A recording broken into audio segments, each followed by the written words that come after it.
Assalamu alaikum wa rahmatullahi wa barakatuh. This is Ahmad Saleem recording for the Daily Reminder. When Rasulullah sallallahu alaihi wasallam, he enters his house one day on a day of Eid, he finds that Aisha radiallahu anha, she's singing with her friends using some duff. And as Rasulullah sallallahu alaihi wasallam, he enters the house, he probably says salam to them, or he looks at them, affirms whatever they were doing, and goes and sleeps in his room. Now keep this in mind that Rasulullah sallallahu alaihi wasallam, he had a very small house. He was just like a one-room house. So he sleeps, he goes to his bed, he takes the cloak that he would have and he covers himself up and looks towards the wall, as if looking away from Aisha radiallahu anha and her two friends. The singing carries on, they're singing, and it's the day of Eid. And Abu Bakr radiallahu anhu, at that point he hears the sounds of this duff, this music that's playing, and he couldn't take it. So he comes into the house and he's like, what is this? The sounds of shaitan in the house of Nabi sallallahu alaihi wasallam. At this point, Rasulullah sallallahu alaihi wasallam, he gets up from his bed, he takes off the cloak, and he tells Abu Bakr, Da'ahum Aba Bakr, leave them, Abu Bakr. فَإِنَّ هَذَا يَوْمُ الْفَرَحِ وَإِنَّ هَذَا يَوْمُ الْعِيدِ. Leave them, Abu Bakr, for verily this is the day of joy and this is the day of Eid.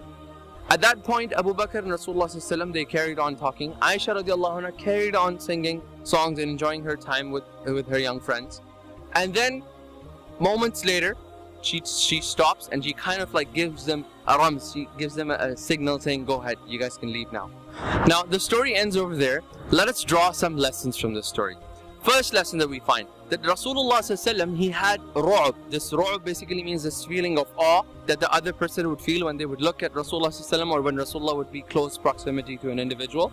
He had a ru'ub of 30 days, meaning if he was taking an army towards an enemy, the enemy would be able to feel this awe that was emanating from Nabi sallallahu alaihi wasallam. Now ask yourself this question, where did that awe disappear when he entered the house? That's why we find Aisha radiallahu anha, she says, kana dhahakan basama, that Rasulullah sallallahu alaihi wasallam in the house, he was like abundantly smiling and a happy person. And he was not he was not like a husband that enters a house, or a father that enters a house and the children, they run away into their homes like a cat running away from, like the mice running away from the cat. The second thing I want you to look at or analyze over here is that Rasulullah sallallahu alaihi wasallam understands the meaning of privacy. This thing, leave me, give me my private space, I want my privacy. Rasulullah understood this 1400 years ago.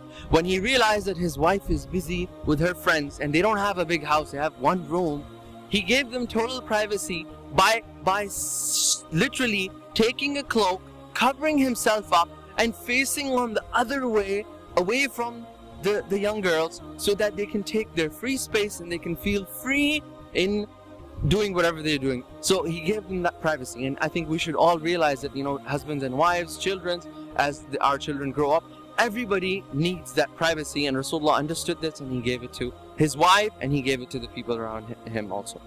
The third lesson that we get in this story is you find Abu Bakr radiallahu anh, he enters and he realizes that something is wrong, right?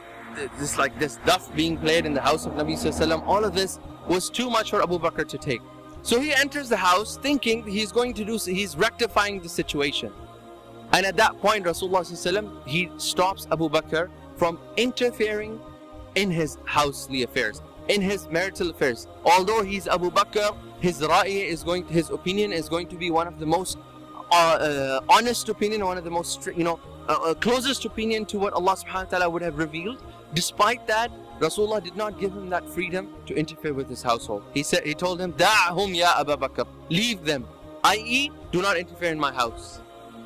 Then he gave the reason of why Rasulullah has permitted this, because he realized the awatif, he realized the feelings that the human beings have to express, and he said, Inna hadha yawmul farah, this is a day of happiness.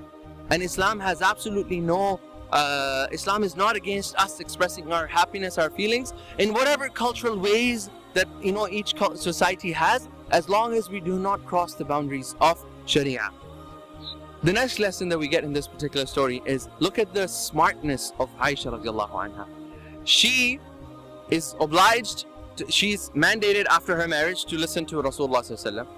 But she also has her father who is taking care of Aisha radiallahu anha all her life. And when the command comes from a father or the husband, obviously the husband takes precedence after the marriage.